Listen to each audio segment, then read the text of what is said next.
വിശുദ്ധ യോഹന്നാൻ എഴുതിയ സുവിശേഷം അധ്യായം 21. യേശു വീണ്ടും പ്രത്യക്ഷപ്പെടുന്നു.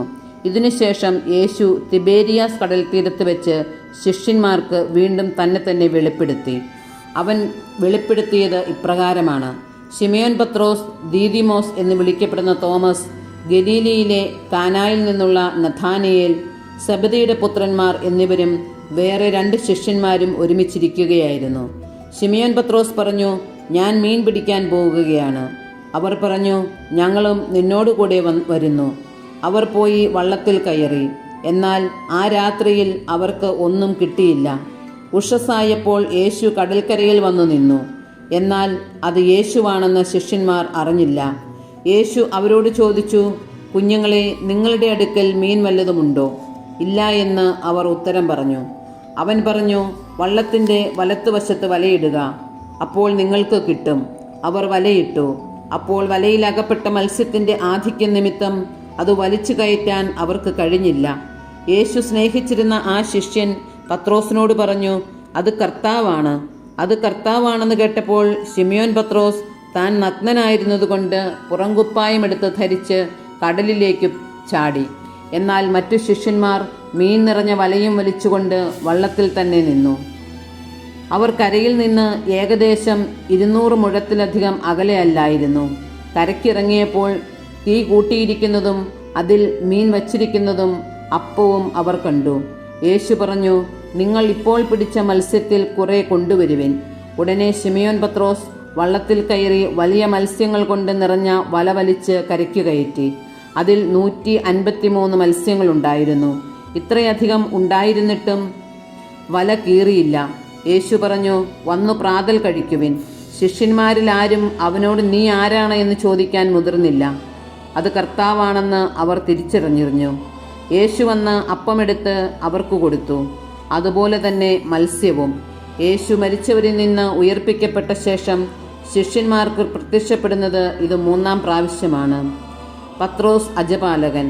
അവരുടെ പ്രാതൽ കഴിഞ്ഞപ്പോൾ യേശു ശിമയോൻ പത്രോസിനോട് ചോദിച്ചു, യോഹന്നാന്റെ പുത്രനായ ശിമയോനെ, നീ ഇവരേക്കാൾ അധികമായി എന്നെ സ്നേഹിക്കുന്നുവോ?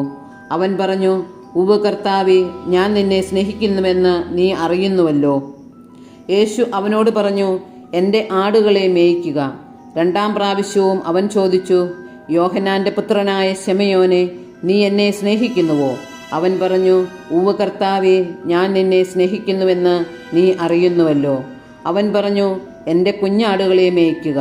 അവൻ 3-ാം പ്രാവശ്യവും അവനോട് ചോദിച്ചു, യോഹന്നാന്റെ പുത്രനായ ശിമയോനെ, നീ എന്നെ സ്നേഹിക്കുന്നുവോ? തന്നോട് 3-ാം പ്രാവശ്യവും നീ എന്നെ സ്നേഹിക്കുന്നുവോ എന്ന് അവൻ ചോദിച്ചതുകൊണ്ട് പത്രോസ് ദുഃഖിതനായി.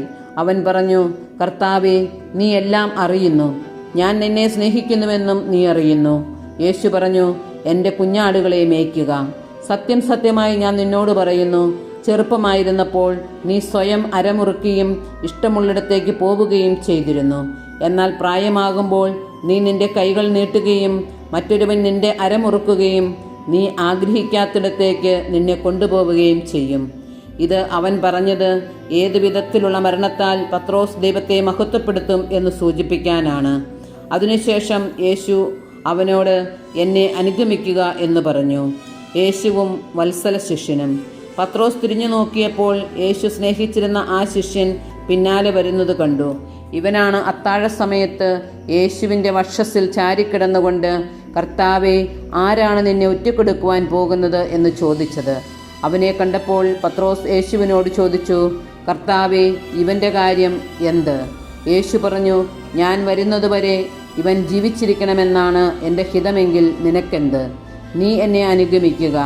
ആ ശിഷ്യൻ മരിക്കുകയില്ല എന്ന ഒരു സംസാരം സഹോദരരുടെ ഇടയിൽ പരന്നു.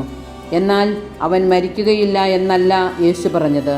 പ്രത്യുത ഞാൻ വരുന്നതുവരെ അവൻ ജീവിച്ചിരിക്കണമെന്നാണ് എൻ്റെ ഹിതമെങ്കിൽ നിനക്കെന്ത് എന്നാണ്. ഈ ശിഷ്യൻ തന്നെയാണ് ഈ കാര്യങ്ങൾക്ക് സാക്ഷി നൽകുന്നതും ഇവ എഴുതിയതും. അവൻ്റെ സാക്ഷ്യം സത്യമാണെന്ന് ഞങ്ങൾക്കറിയാം. യേശു ചെയ്ത മറ്റു പല കാര്യങ്ങളും ഉണ്ട്. അതെല്ലാം എഴുതിയിരുന്നെങ്കിൽ ഈ ഗ്രന്ഥങ്ങൾ ഉൾക്കൊള്ളാൻ ലോകത്തിനു തന്നെ സാധിക്കാതെ വരുമെന്നാണ് എനിക്ക് തോന്നുന്നത്.